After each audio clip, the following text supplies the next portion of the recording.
Hi friends, welcome to Satya's Lifestyle channel. இன்னைக்கு நம்ம பார்க்க போற ரெசிபி வந்து ஒரு ரசம் ரெசிபி தான் பார்க்க போறோம்.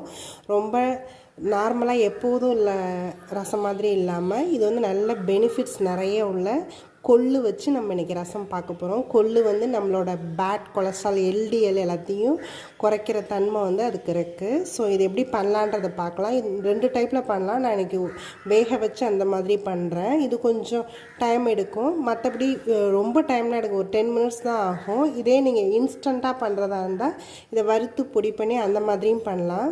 இது எப்படி பண்ணலான்றதை பார்க்கலாம். இந்த கொள்ளு ரசம் பண்ணுறதுக்கு நான் வந்து ஒரு 150 கிராம் வந்து கொள்ளு எடுத்து வச்சுருக்கேன். நல்லா வாஷ் பண்ணி தண்ணியோடு எடுத்து வச்சுருக்கேன். இது வந்து ஒரு 4 பேருக்கு இது கரெக்டாக இருக்கும். இதை வந்து நான் ப்ரெஷர் குக் பண்ணி தான் எடுத்துக்க போகிறேன். இந்த கொள்ளு தண்ணி நிறையா வேணுங்கிறதுக்காக நான் தண்ணி நிறையா ஆட் பண்ணியிருக்கேன். ஏன்னா நம்ம இந்த தண்ணி தான் யூஸ் பண்ண போகிறோம். இந்த பருப்பு வந்து நம்ம யூஸ் பண்ண போகிறதில்ல. நான் வந்து இதை நல்லாவே ஒரு 4லேருந்து 5 விசில் கொடுத்து எடுத்துக்கிறேன். இந்த கொள்ளு ரசத்துக்கு நம்ம வந்து ஒரு ரசப்பொடி வந்து ஃப்ரெஷ்ஷாக அரைச்சி இது பண்ணிக்கலாம்.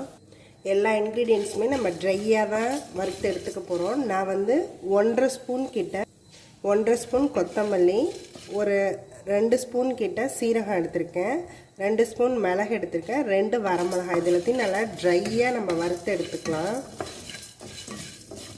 கொஞ்சம் வாசம் வர அளவுக்கு நல்லா வறுத்துக்கலாம். அப்போ தான் அந்த ரசம் வந்து டேஸ்ட் நல்லா, ஸ்மெல்லும் நல்லாயிருக்கும், டேஸ்ட்டும் நல்லாயிருக்கும். இது நல்லா ப்ரௌன் ஆகிடுச்சு. இதை நம்ம எடுத்துடலாம். இந்த ரசம் பண்ணுறதுக்கு நான் கடாயில் கொஞ்சமாக எண்ணெய் எடுத்துக்கிறேன். தாளிக்கிறதுக்கு கடுகு போட்டுக்கிறேன். ஒரு 1/2 டீஸ்பூன் வந்து சீரகம் சேர்த்துக்கிறேன், 2 வரமிளகாய் சேர்த்துக்கிறேன், கருவேப்பிலை சேர்த்துக்கிறேன், பெருங்காயம் சேர்த்துக்கிறேன். பூண்டு வந்து நான் தோலோடு இடித்து வச்சுருக்கேன், அதை ஆட் பண்ணிக்கிறேன். இந்த பூண்டை வந்து நல்லா இந்த எண்ணெயில் கொஞ்சம் வதக்கிக்கலாம். அதோட எக்ஸ்ட்ராக்ட் வந்து இந்த எண்ணெயில் இறங்கணும். நான் வந்து பூண்டு தோலோடு தான் இடித்து போட்டிருக்கேன். ரசத்துக்கு எப்போதுமே நம்ம தோலோடு இடித்து போட்டால் தான் நல்லாயிருக்கும். அந்த ஸ்மெல் வந்து இந்த எண்ணெயில் நல்லா இறங்கிடுச்சு, ப்ரௌனாகவும் ஆகிடுச்சு. இப்போ வந்து நான் ஒரு தக்காளி வந்து இந்த மாதிரி கட் பண்ணி வச்சுருக்கேன், ஆட் பண்ணிக்கிறேன். கொஞ்சமாக சால்ட் ஆட் பண்ணிக்கிறேன். நம்ம இந்த தக்காளி நல்லா வதக்கிக்கணும். தக்காளி நல்லா மசிஞ்சு வர அளவுக்கு நல்லா வதக்கி எடுத்துக்கலாம். தக்காளி நல்லா இந்த மாதிரி நல்லா வதங்கி வரணும். இப்போ நம்ம ஸ்பைசஸ் எல்லாம் ஆட் பண்ணிக்கலாம். நான் கொஞ்சமாக மஞ்சத்தூள் ஆட் பண்ணிக்கிறேன், ஒரு 3/4 ஸ்பூன் கிட்ட தனியாத்தூள் ஆட் பண்ணிக்கிறேன். இது நல்லா நம்ம எண்ணெயில் கொஞ்சம் வதக்கிக்கலாம்.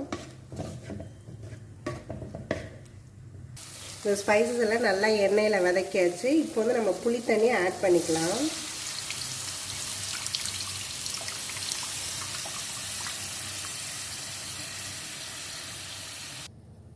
நல்லா இதை மிக்ஸ் பண்ணிக்கலாம், அந்த புளி தண்ணியை மசாலாவோட.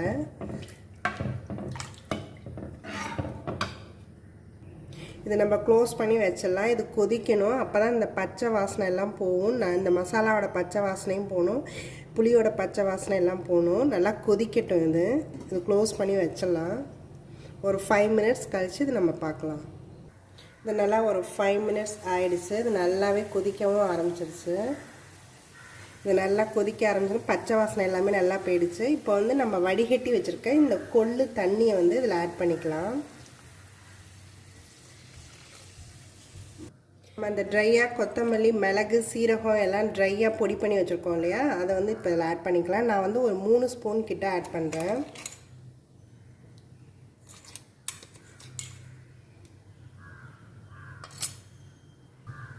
இப்போ வந்து ரசம் வந்து இனிமேல் கொதிக்கக்கூடாது. லைட்டாக அங்கங்கே இப்படி இது மாதிரி வரும் இல்லையா, பபிள்ஸ் மாதிரி, அந்த மாதிரி வந்தோடனே நம்ம நிறுத்திடணும். கொதிக்காமல் நிறுத்தணும் ரசத்தை இனிமேல் நம்ம. ஏன்னா புளி தண்ணிலாம் போட்டு ஆல்ரெடி கொதிக்க வச்சாச்சு. இந்த கொள்ளு தண்ணி சேர்த்த பிறகு இது கொதிக்கக்கூடாது. அப்போ தான் ரசம் நல்லாயிருக்கும். லாஸ்ட்டாக நான் கொஞ்சமாக கொத்தமல்லி போட்டுக்கிறேன்.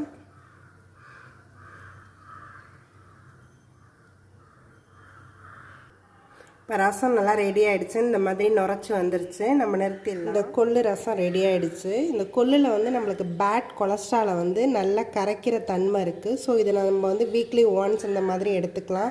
அதுவும் இல்லாமல் டயட்டில் இருக்கிறவங்க, உடம்பு இளைக்கணும்னு நினைக்கிறவங்க கொள்ளை அடிக்கடி நம்ம சாப்பாட்டில் சேர்த்துட்டு வந்தோம்னா நல்லா வெயிட் ரெடியூஸ் ஆகும்.